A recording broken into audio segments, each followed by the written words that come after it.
the weekly calendar and give you guys a little bit of a chance to vote if you haven't voted yet. So in the next 2 weeks, what we've got coming up is it's our weekly Saturday market, the Chronicle Tucker Ramsich Farm Market. It's at Featherbrook Village, Peter Road in Ramsich.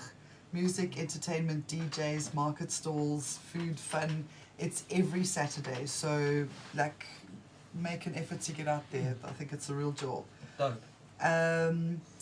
Every Sunday is the Chronicle Tucker Night Owl Market. This is in Benoni. It's held every Sunday. Come for a meal. Your car you can get your car washed. The kids can play in the amazing playground, and there's shopping for all your favorite market goodies.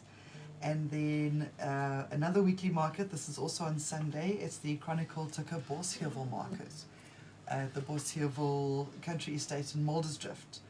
And I was there this weekend. It's really, really cool. It's a lovely venue. Caters to the whole family's needs.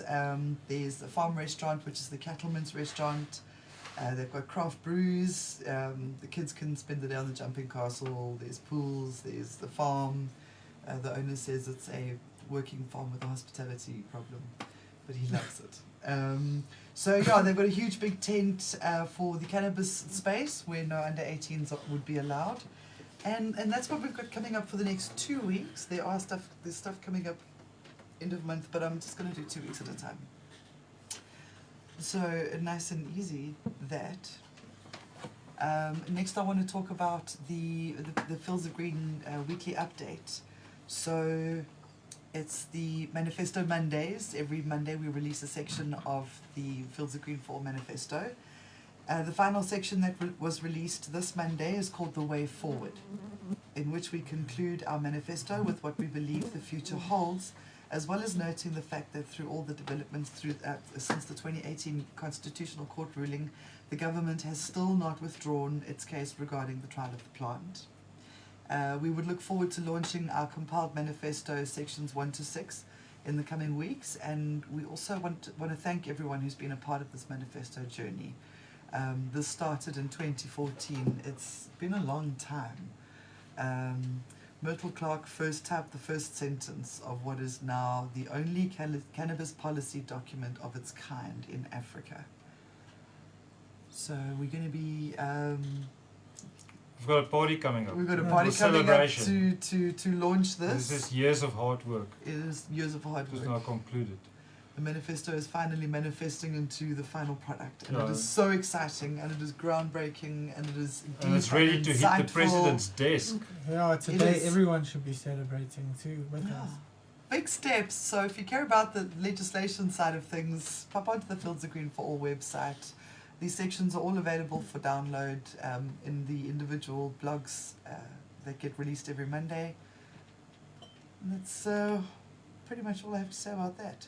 Maybe Mexico will come and get some guidelines from our manifesto for their bill that they're shaping, because they're not done yet. No, well, a lot of people could do well to just have a gentle read through and see There's the so scope much there, of and everything. it's all right, you know. It's good. It's the best guidance they can get. Yeah. It would only be right if we influence other countries. No, we should send them a few copies, you know, hard copies. I believe we will be. I believe we will be. Yeah. Especially for Mexico. Mm. But I think they've got their eyes on us. I think so. I think so. That's in a couple of 7-leaf magazines. we can work with that. Well, there's enough information really for them that it shouldn't be as hard as they're making it to put a decent policy together. Really. Cool, man. Yeah. Yeah, I hope these guys pay attention. Hey? Mm. But yeah, it has been a lot of work. Yeah. Ultimately as well, SA might get caught sleeping at the wheel here, snoozing and losing it. Yeah, well, we've done the work for them. They just need to open their eyes and read our document. Cool, man. Yeah. And then the last thing that I want to talk about is this past weekend, myself and Suresh and his missus headed off to the Cannabis infused cannabis supper. Okay. And it was so sounds amazing. cool. It was really, really cool. There were amazing people, good vibes. It was about 40 people in total. It was nice and intimate, which I think is appropriate for a first run of the event.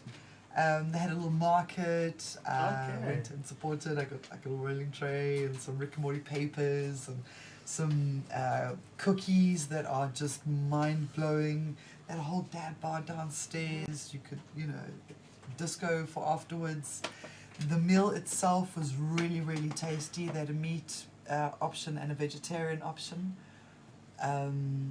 A welcome drink, which was a sparkling rose water gin with blueberry and mint. But Was yeah. it Blueberry by DJ Short? Sorry,